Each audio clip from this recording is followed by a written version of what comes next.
Hey, how's it going? And today we're just going to do something fun. I'm going to show you how to create this kind of running close-up of a Mixamo character. So to start, we're just going to go into the in-out interchange and go to read file, file, and there he is. I've already downloaded the Mixamo rig, and we're just going to click that button to bring him into the rig. We're going to go ahead and put this at the 0 frame. I'm just going to come over to these controls. I'm left-clicking, and here I'm actually on this control, you right click to go up and drag up. And so left clicking here and left clicking, zooming in, right clicking right there, and then left click kind of zoom in there.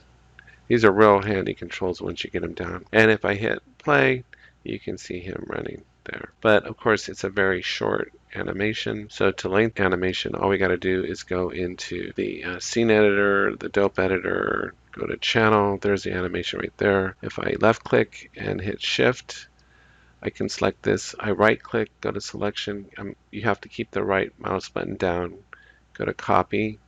Then I left click, and then I left click again and drag that out. Left click again, right click, go to selection, paste insert, and just tighten this up. And you just keep repeating this process, and then right click, paste insert, and I'm turning the scroll wheel right there for as long as you want the animation to go. Left click again, click and drag, right click, hold down, paste insert, let go.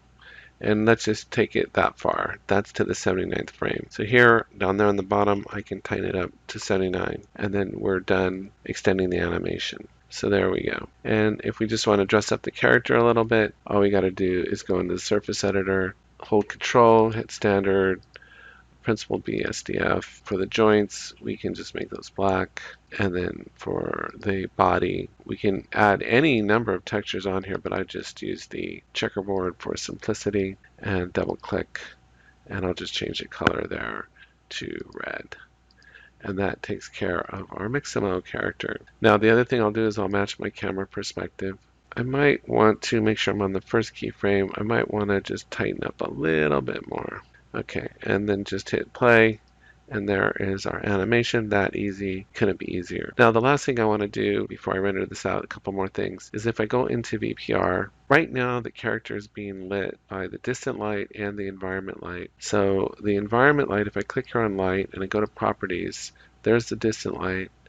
But if I click here, there's the environment light. So you can see right here, once I click off use, the environment light's providing kind of the global illumination. But if I want to make this true to the scene that I'm going to composite into, I would click off use global. Now it's just the distant light there. If I right click and go textured environment, I go to texture, I can load in the background plate that I'm going to be using. So this was just a picture I got off of the internet, and now the character is going to be lit by this backdrop, which is fantastic, right? So now when I composite this character in, he's going to be appropriately lit for the scene. Now if I go into render, just a couple more things I need to do here. Render on the output, of course I want to put this in the whatever folder I want to put it into. So I'll just put this in a new folder on my desktop. And then the other thing is I want this to be as a PNG 32. And what that'll do is that'll bring in the alpha channel. When I go to hit render, it's a little confusing because I'll go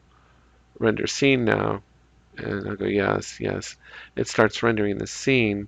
It looks like this whole scene's being rendered, but just this character is being rendered. You won't see the backdrop. So he'll be perfectly cut out of the scene when it renders out. So it'll just be this character lit by the background photograph. Now what I'm going to do is I'm going to abort this because I've already rendered this out. So now I'm going to jump into my video editing software, which is Vegas Pro. I should say there's a remarkable similarity between Vegas Pro and LightWave because on Vegas version 13, it stalled in development for about 3 or 4 years. And that's exactly what's happening with LightWave right now. It's just that Vegas Pro got picked up by a company called Magix, and they brought it back to life, and it's fantastic. It's on version 19 now. So that's what I'm kind of hoping happens with LightWave. So anyway, we're going to import media, and I'll go to my desktop, and this was the render one of the renders I'd done. This render was actually just lit by the regular backdrop, not the photograph. Anyway, you just go open sequence and you go open and you go okay, and then you can see it brings it in as a completely ready to go scene. So I just drag this down here on the timeline. I can say yes to that, and there is our character, and I hit play. There he is running. So all I got to do now is just go file, import media, go back to desktop, and I get my background image right here. Drag this down here on another right behind him, and now you see he's composited it in. So I'm going to trim this to the size of my LightWave clip. It's cropped on the edges here so it doesn't match. So to fix that, I just go into what's called Event Pan Crop right here, and I go up to Preset, and I just match that. So now it fills in as a 16:9 HDR, high definition aspect ratio. So now what I'm going to do is I'm going to delete this keyframe right there. I click that to delete it. I'm going to go to the first keyframe, make sure sync cursor is on, and then what I'm going to do is I'm going to click right there, left click, and just zoom in. I see what I did is I lost my widescreen when I did that, so there we go. Okay, so now we're all zoomed in on our character. Let me do that again. So let me zoom in pretty tight like that. Now I'm going to go over here and I'm going to make the cursor right there, and then I'm just going to zoom out. So what I'm doing here is I'm basically zooming out on my background photo. So now if I hit play while he's running, I'm zooming out on the photo. That's it. That's all you got to do. Now, one thing you can do to make it look a little bit better is if you're on you can close this now. We can go to FX here and go to what's called the focus. You can actually just double click it and go okay. And there's an effect here called bloom. It kind of adds a bokeh, bokeh. I always get confused on that, but that's, I don't know, you can kill that effect entirely or just have a little bit of it. I don't really like it. You can adjust the radius to adjust the blur to like right there. And then that's it. And then you just render it out and you got this kind of cool scene just like that. I mean, there's so many possibilities for this. So you could use different characters with different backdrops and really tell a story. So anyway, that's all I had for today. Hope you found this helpful. Take care, and I hope you have great holidays.